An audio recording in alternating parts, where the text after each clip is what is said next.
said, no way, I'm going right for the hit. Anderson, and he's dropping him here with Declan Carlisle. Oh, big rights, Anderson. Josh Anderson continues to feed the rights. Carlisle in the lineup, and he gets a whole lot of Josh Anderson, and the takedown by 17.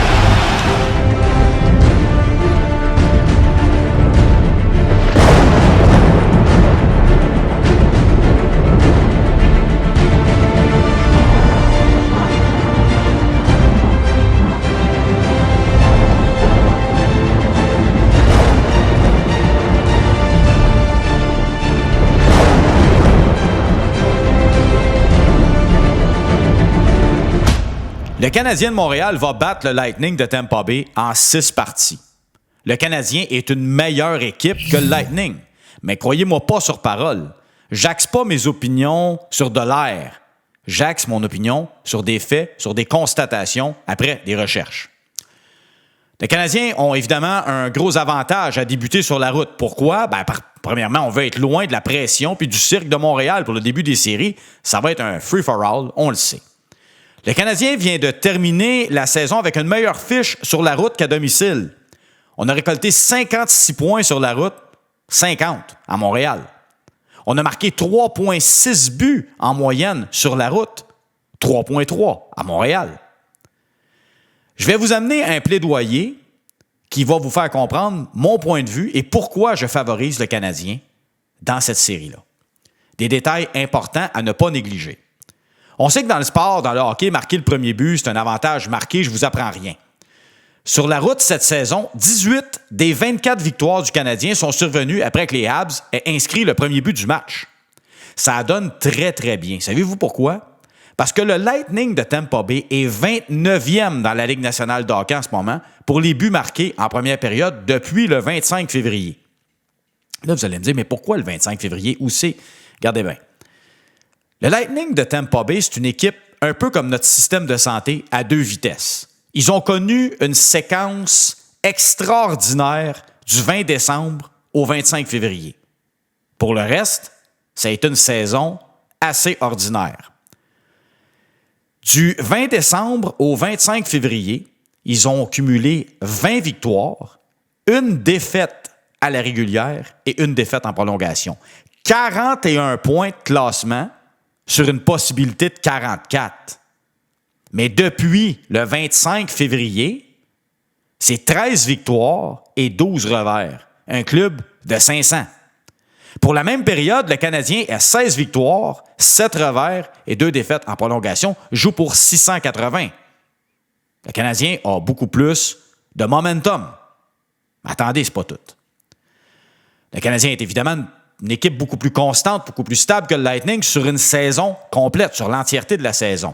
Le premier trio du Canadien en ce moment est probablement le meilleur de la Ligue nationale de hockey. Vous ne me croyez pas?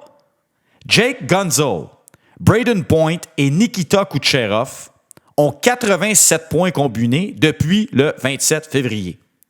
Cole Caulfield, Nick Suzuki et Juraj Slafkovsky en ont 95. David contre Goliath, vous allez me dire, ouais, mais c'est qui David et c'est qui Goliath? On maintient cette fameuse date du 25 février pour les gardiens. OK? Dobèche, 11 victoires, 5 défaites. Pourcentage d'efficacité, 916, moyenne à 2,49. Vassilievski, 12 victoires, 8 défaites, moyenne d'efficacité en bas du 900, donc à 899, puis une moyenne à 2,67. Avantage canadien. Depuis le 25 février, l'avantage numérique du Canadien est à 21,5, au 16e rang de la Ligue nationale de hockey. Celle de Tampa Bay est à 16,7, au 27e rang de la LNH. Un autre avantage canadien. Le désavantage numérique du Canadien est à 82,3, au 7e rang. Tampa Bay est au 15e rang avec 79,8 depuis la fin de leur fameuse séquence le 25 février. Un autre avantage aux Canadiens de Montréal. Derrière le banc, certains diront John Cooper. Un avantage sur Martin Saint-Louis. Moi, je ne suis peut-être pas d'accord. Probablement que je suis encore amer de la défaite du Canada aux Olympiques.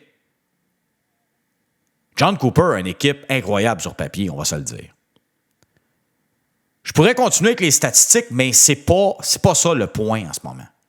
Je vous ai fait mon plaidoyer. Je sais qu'en série, c'est un autre game. Vous avez raison.